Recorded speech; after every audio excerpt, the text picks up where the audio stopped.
پاکستان میں رواں سال ہونے والی ملک کی چھٹی مردم شماری میں خواجہ سرا برادری کو پہلی بار بطور تیسری جنس کے شمار کیا گیا ہے، اور حال ہی میں جاری ہونے والے اس کے نتائج کے مطابق ملک میں خواجہ سرا برادری کی تعداد 10,418 ہے۔ مردم شماری سے قبل اس بارے میں کوئی مصدقہ اعداد و شمار تو دستیاب نہیں تھے، لیکن اس برادری کے لوگوں کا دعویٰ رہا ہے کہ ان کی تعداد ہزاروں میں ہے۔ دیکھیے،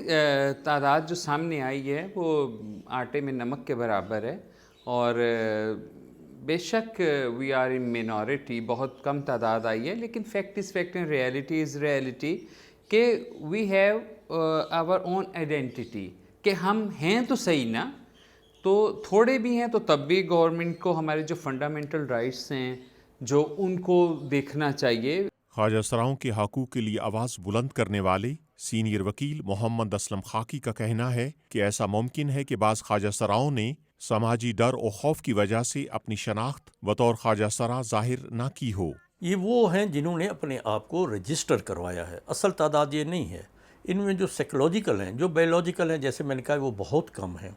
سائیکولوجیکل زیادہ ہیں جن کی ٹینڈنسی ہے۔ ان میں سے بھی اکثر لوگ چاہتے نہیں ہیں کہ وہ رجسٹر ہوں، صرف وہ اپنی زندگی کو اس کے مطابق کرتے ہیں۔